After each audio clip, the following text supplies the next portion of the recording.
सो hey guys, आज हम पढ़ेंगे एनर्जी बैंड एंड सॉलिड। ये काफ़ी इंपॉर्टेंट टॉपिक है जिसमें हम क्या करेंगे, हम अंडरस्टैंड करेंगे बिहेवियर ऑफ इलेक्ट्रॉन्स का। किसमें? सॉलिड में। कि जो इलेक्ट्रॉन्स होते हैं उनका सॉलिड में क्या बिहेवियर होता है। ठीक है, इसको समझने से पहले हमको पता होना चाहिए कि व्हाट इज इलेक्ट्रॉनिक्स। कि जो इलेक्ट्रॉनिक्स है वो क्या होता है। ठीक है, what is electronics? Electronics, the branch of science and technology which deal with the conduction of current, जो मीन्स कि इलेक्ट्रिसिटी के साथ डील करती है। ठीक है, थ्रू वैक्यूम और गैस और semiconductor by electrons is known as electronic. आप बोलोगे पता नहीं इसने क्या बोल दिया, डेफिनेशन बोले जा रहा है, पता नहीं क्या है। सिंपल लैंग्वेज में समझेंगे हम इसको। जो एक इलेक्ट्रॉनिक्स है वो एक साइंस की ब्रांच है, इतना तो फिक्स कर लो दिमाग में कि जो इलेक्ट्रॉनिक्स है वो एक साइंस की ब्रांच है। ठीक है, जो करती क्या है, जो डील करती है कंडक्शन ऑफ करंट। मतलब कि एक साइंस की ब्रांच है जो इलेक्ट्रिसिटी के साथ डील करती है पर किस में करती है? थ्रू वैक्यूम, गैस और सेमीकंडक्टर। इन तीनों में से किसी एक के बीच में ये डील करती है। मतलब तीनों में करती है, हम तीनों को नहीं बोलेंगे, सभी को बता देंगे कि इन तीनों में से किसी एक के बीच में डील करती है। वैक्यूम, गैस और सेमीकंडक्टर। बाय हेल्प तो चाहिए ना उसको, किसकी? ऐसे थोड़ी डील कर लेगी। By the help of electron is known as electronic. तो एक बार फिर से पढ़ेंगे डेफिनेशन को।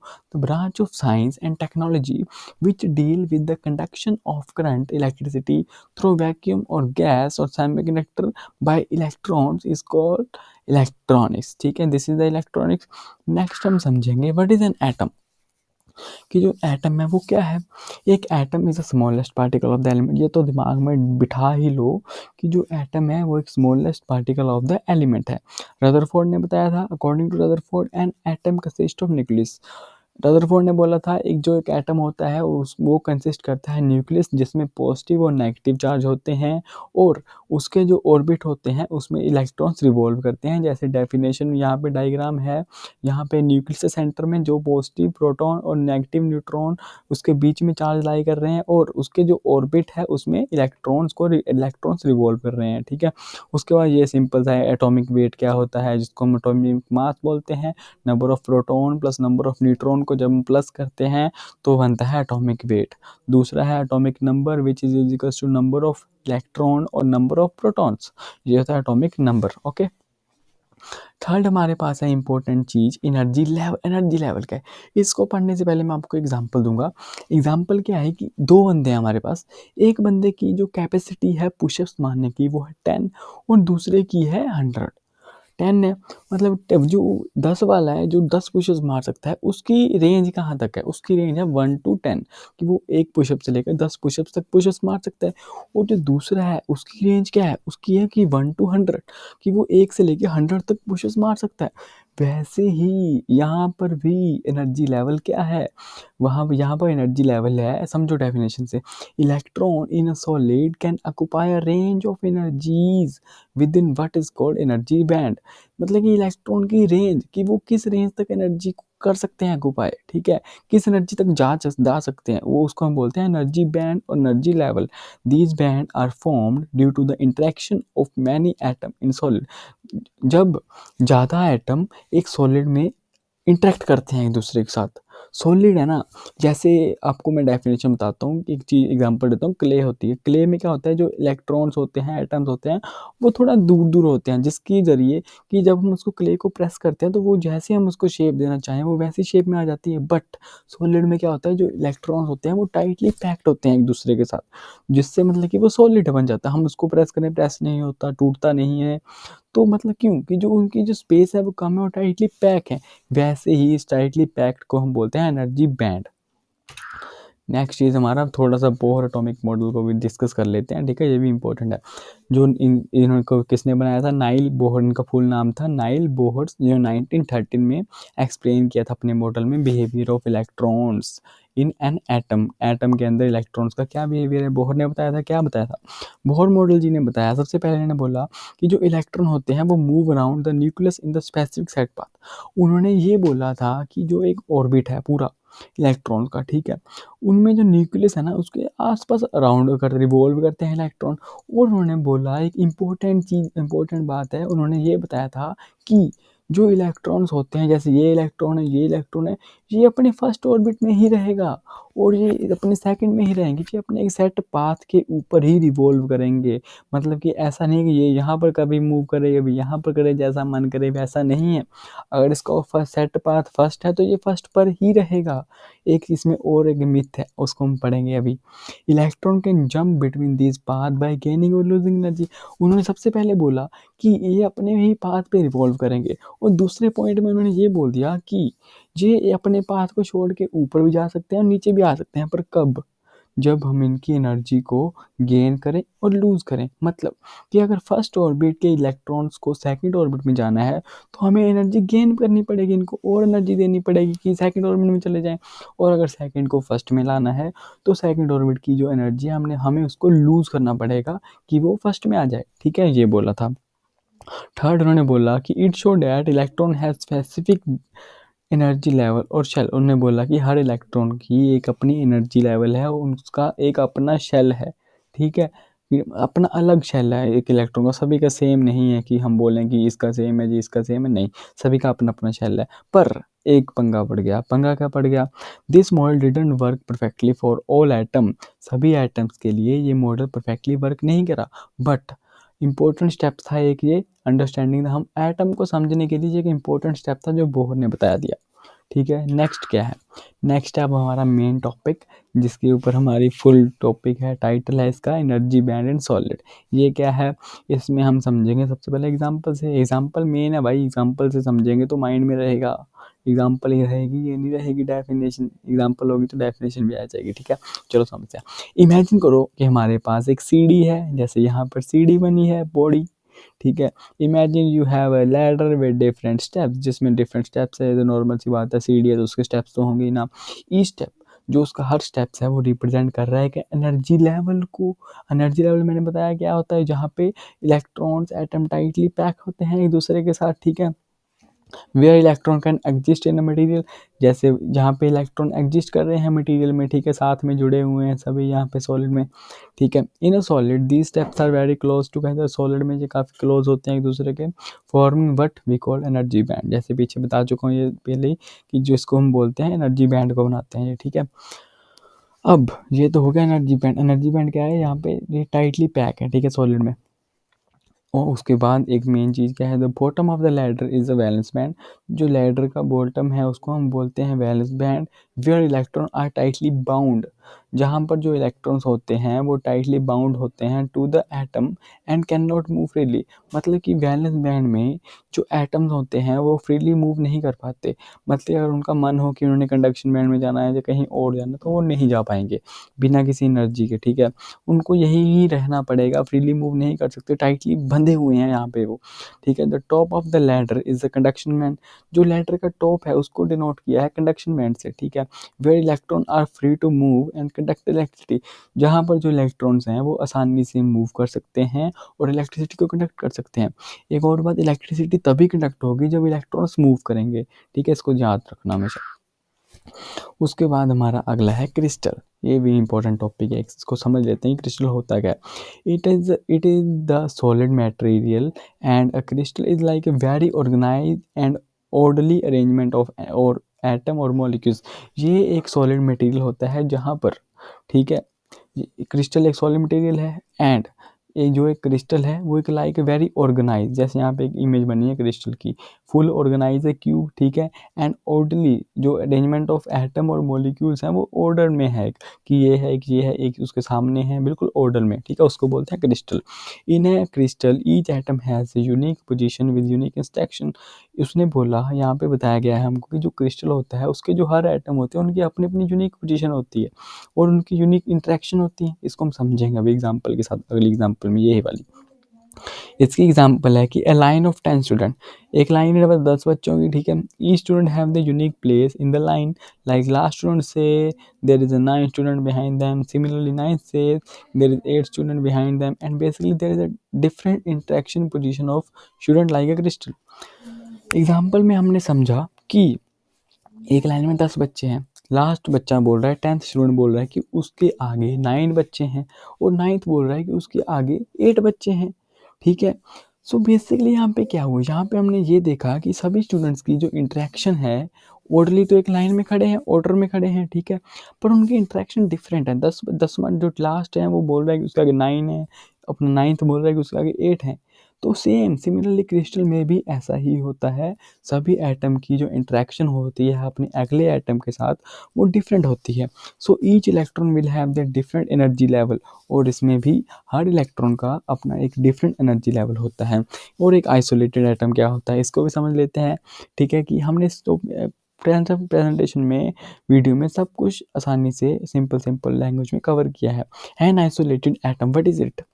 It is an atom that is not a part of a larger structure और मॉलिक्यूल, जो एक बड़े स्ट्रक्चर और मॉलिक्यूल का पार्ट नहीं है। It exist on its own without any neighbouring atom और मॉलिक्यूल। ठीक है, डेफिनेशन होगी।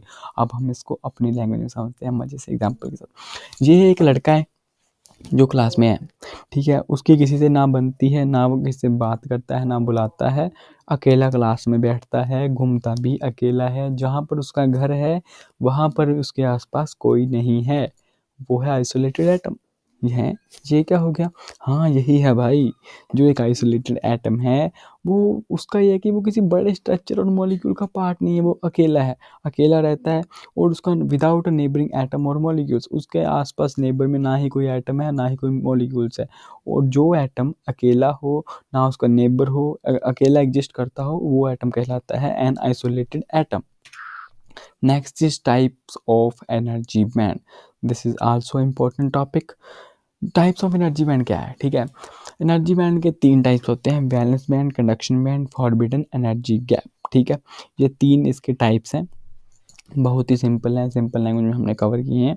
The electron in the outer most orbit of an atom is known as valence electron. ये बोलता है कि जो एक ऑर्बिट के लास्ट आउटर मोस्ट ऑर्बिट के एटम होते हैं, उन एटम्स को वैलेंस इलेक्ट्रॉन्स बोलते हैं, वैलेंस इलेक्ट्रॉन्स बोलते हैं। ठीक है, the band that consist the valence electron is called the valence band. है, ये तो बड़ा ही सिंपल है। ये बोलता है कि जैसे कोई भी एक ऑर्बिट है, उसका जो लास्ट ऑर्बिट है ना, लास्ट ऑर्बिट है, ठीक है, उसके जो उस ऑर्बिट में एटम्स होंगे वो है वैलेंस इलेक्ट्रॉन्स। और बोलते हैं जहाँ पे वैलेंस इलेक्ट्रॉन एग्जिस्ट कर रहे हैं, उस बैंड को, उस ऑर्बिट को बोलते हैं वैलेंस बैंड। ठीक है, मतलब कि जो बैंड होता है लास्ट वाला, हर ऑर्बिट का लास्ट बैंड, और जो भी उसके अंदर एटम होते हैं वो होते हैं वैलेंस इलेक्ट्रॉन्स, और उस बैंड को बोलते हैं वैलेंस इलेक्ट्रॉन। ठीक है, उसके बाद नेक्स्ट हमारा conduction band, in which the electron conduct the electricity in known as conduction band. नाम से क्लियर है भाई, कंडक्शन बैंड मतलब कि जहाँ पे इलेक्ट्रिसिटी कंडक्ट होगी, हो रही है, उसको बोलते हैं conduction band. Third is the forbidden energy gap. ये क्या आ गया भाई? नया आ गया? नहीं, नया नहीं है, पुराना ही है। ठीक है, ये क्या है? The separation between the balance band and the conduction band where no electron energy level exist, also known as the energy gap. Forbidden energy band को बोलते हैं एनर्जी गैप भी बोलते हैं। ये क्या है? जो बैलेंस बैंड और कंडक्शन बैंड के बीच में गैप है और यहाँ पे एनर्जी एग्जिस्ट नहीं करती है, उसको बोलते हैं फॉरबिडन एनर्जी गैप। ठीक है, ये था balance, conduction and forbidden energy gap. आगे भी पढ़ेंगे, इसको एक बार डिस्कस करेंगे। चलो जी, अब ये भी समझ लेते हैं conduction of electricity in conductor, insulator and semi conductor. For a material to conduct electricity, they need to be a way for electron to move from the valence band to the conduction band. ये बोलता है कि अगर किसी भी material को electricity conduct करनी है, ठीक है, तो उसको वैलेंस बैंड से कंडक्शन बैंड में जाना पड़ेगा, तभी वो इलेक्ट्रिसिटी को कंडक्ट कर सकता है। कंडक्टर में ये क्या होता है? In the case of conductor हम समझते हैं कि कैसे इलेक्ट्रिसिटी कंडक्ट होती है। कंडक्टर में क्या होता है?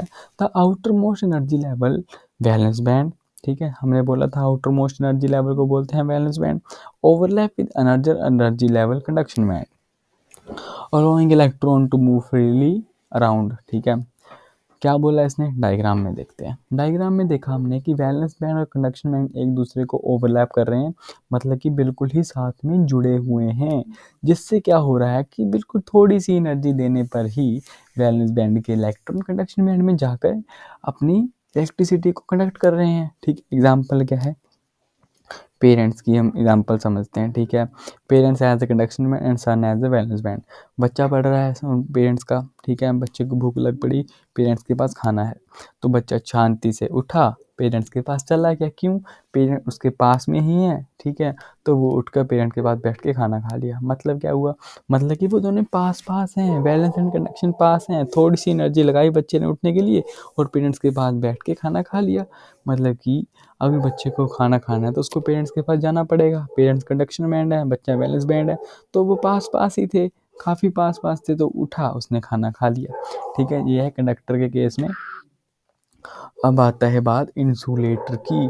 There is a large energy gap between the valence band and the conduction band, so electron can not move easily and the material doesn't conduct electricity. इसमें क्या होता है, इसमें जो वैलेंस बैंड और कंडक्शन बैंड का गैप होता है वो बड़ा ही ज़्यादा गैप होता है। देखो कंडक्टर में क्या था, बिल्कुल ओवरलैप कर रहे थे, पर इंसुलेटर में इनका जो गैप है वो बड़ा ही ज़्यादा है, जिसके ज़रिए कि जो इलेक्ट्रॉन्स होते हैं वो वैलेंस बैंड से कंडक्शन बैंड में नहीं जा पाते।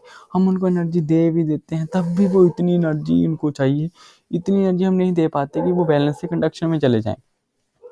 एग्जाम्पल लेते हैं, serious lecture of a teacher. अब समझ लो एक टीचर का सीरियस लेक्चर चला हुआ है, समझ लो चला हुआ है, क्लास बैठी है, आप भी बैठे हो, टीचर बड़ा ही सीरियस लेक्चर पढ़ा रहा है, पता नहीं क्या पढ़ा रहा है, आपको समझ ही नहीं आ रहा, आप बोल रहे हो यार कब क्लास खत्म हो और हम छूटें। आपका मन कर रहा है और बाकी बच्चों का भी मन कर रहा है कि यार हम बाहर चले जाएं क्लास से, पर नहीं जा सकते, क्यों, क्योंकि गैप इतना ज़्यादा है बैलेंस और कंडक्शन बैंड में, ठीक है। इस एग्जांपल में हम मैंने ये बताया आपको कि आप नहीं जा सकते, क्यों नहीं जा सकते, क्योंकि आप टीचर को ऐसे नहीं बोल सकते कि सर हमको बाहर भेज दो, क्योंकि सीरियस लेक्चर चला हुआ है, आपको सुनना ही पड़ेगा। मतलब कि आप बाहर नहीं जा सकते क्लास के, वैसे ही बैलेंस बैंड के इलेक्ट्रॉन कंडक्शन बैंड में नहीं जा सकते in the case of insulator because of the large energy gap between them. Next is semiconductor. Semiconductor have a small energy gap which allows some electron to move to the conduction band when energy is supplied, making them conductive under certain condition. Semiconductor में क्या हुआ, जो valence band और conduction band के बीच का gap था वो थोड़ा कम हो गया। देखो इंसुलेटर में ज़्यादा है, अपना कंडक्टर में बिल्कुल ओवरलैप कर रहा है, पर सेमीकंडक्टर में है पर थोड़ा है, अपना इंस कंडक्टर से ज़्यादा इंसुलेटर से कम, पर गैप तो है। मतलब कि कुछ इलेक्ट्रॉन वैलेंस से कंडक्शन में जाकर इलेक्ट्रिसिटी कंडक्ट कर सकते हैं। Example favourite student of a teacher. कुछ स्टूडेंट होते हैं जो टीचर की फेवरेट होते हैं, मतलब कि लेक्चर चला हुआ है, अगर वो बच्चे बोल रहे हैं कि सर हमने बाहर जाना है, हमको काम है, तो टीचर बोलेगा हाँ जी बेटा जाओ, कोई बात नहीं आप जाओ, क्योंकि वो बच्चे पढ़ते भी हैं, अच्छे बच्चे हैं, भेज दिया जी। बाकी बच्चे तो रह गए, बाकी बोल रहे हैं यार ये चले गए हमको नहीं भेजा, क्यों, क्योंकि हमारे यहाँ सेमीकंडक्टर की बात हो रही है। सेमीकंडक्टर में कुछ ही इलेक्ट्रॉन वैलेंस से कंडक्शन में जाते हैं जब हम उनको एनर्जी सप्लाई करते हैं।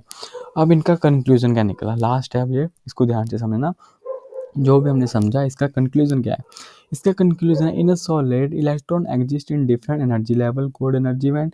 मतलब कि अलग अलग डिफरेंट लेवल पे जो इलेक्ट्रॉन एग्जिस्ट करते हैं वो हम बोलते हैं energy band. The two main band are valence band जिसको हम बोलते हैं lower energy and the conduction band higher energy. The gap between these band called energy gap और फॉरबिडन एनर्जी गैप। ठीक है, हमने समझा क्यों। Understanding energy band help us to understand how material conduct electricity and it is essential for developing new technologies. New technologies को बनाने के लिए हमको एनर्जी बैंड को समझना ज़रूरी है। अब इनके डायग्राम भी देख लेते हैं। इंसुलेटर में क्या था, वैलेंस एंड कंडक्शन का गैप ज़्यादा था। सेमीकंडक्टर में क्या था, वैलेंस एंड कंडक्शन बैंड का गैप था पर कम था। अपना कंडक्टर में तो बिल्कुल ही ओवरलैप कर रहे हैं ये, ठीक है। यहाँ पे बड़ी मुश्किल थी, नहीं जा पा रहे थे, यहाँ पे जा पा रहे थे, कम जा पा रहे थे, यहाँ पे आसानी से जा पा रहे थे, ठीक है।